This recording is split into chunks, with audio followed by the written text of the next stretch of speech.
Tendance, mon ami, chaque soir en ouverture de Smart Bourse, nous retrouvons Pauline Gratel qui vous apporte les infos clés du jour sur les marchés. Bonsoir Pauline. Bonsoir. Et nous commençons avec les grands rendez-vous de la journée qui seront à suivre ce soir. Oui, les investisseurs attendent la décision de la Réserve fédérale américaine qui doit baisser ses taux directeurs de 25 points de base.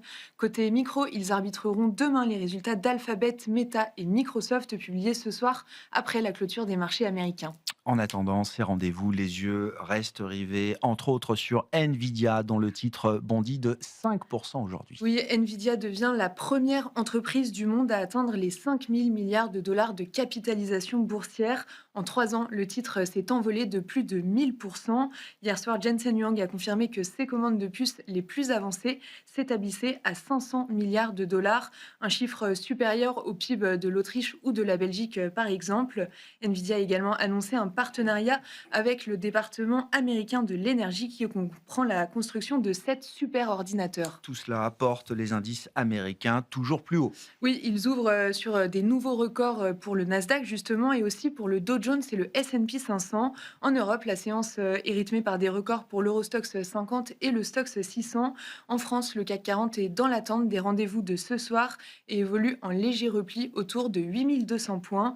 En Asie, les indices sont aussi au plus haut. Le Kospi, le Nikkei et le MSCI Asie-Pacifique ont inscrit des records absolus. Le CSI 300 est au plus haut depuis un an. L'optimisme des investisseurs se justifie également avec la perspective de cette rencontre demain entre Donald Trump et Xi Jinping. Oui, la rencontre aura lieu en Corée du Sud. À bord d'Air Force One, le président Trump a fait plusieurs déclarations à la presse et indique qu'il envisage notamment de réduire les droits de douane à l'encontre de la Chine parce que la Chine pourrait aider les États-Unis sur le sujet du fentanyl.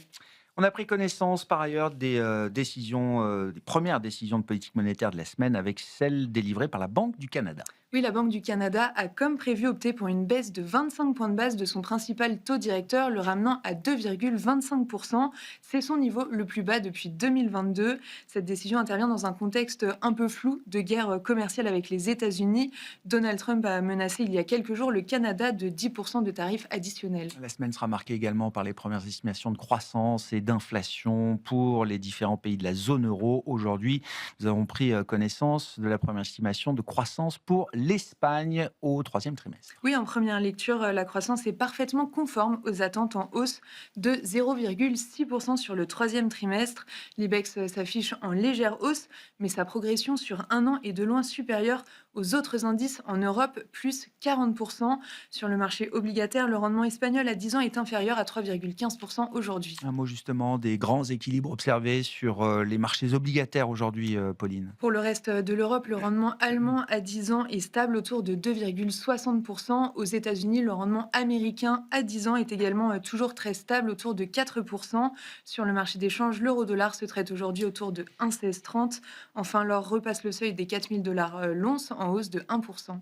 Un mot des publications d'entreprises avec des sorts toujours aussi divergents au sein des mid-cap françaises entre Emeis, Lex Orpea et BIC qui font le grand écart au sein du SBF 120. Oui, on commence avec Emeis, dont le titre bondit de 10% en tête du SBF 120. Le chiffre d'affaires progresse de 5% au troisième trimestre. Cette publication rassure après l'avertissement de Clariane hier. Aux antipodes, BIC, donc, qui plonge de 10% après avoir baissé ses objectifs annuels et indiqué que la faible demande devrait se poursuivre au dernier trimestre. Grosse journée demain encore en perspective pour les investisseurs, Pauline. Oui, les investisseurs prendront connaissance demain de la décision monétaire de la Banque centrale européenne qui devrait opter pour le statu quo. On regardera aussi le taux de chômage de la zone euro pour le mois de septembre. Après l'Espagne dont on a parlé, on attend les premières estimations de croissance du troisième trimestre en zone euro et aux États-Unis.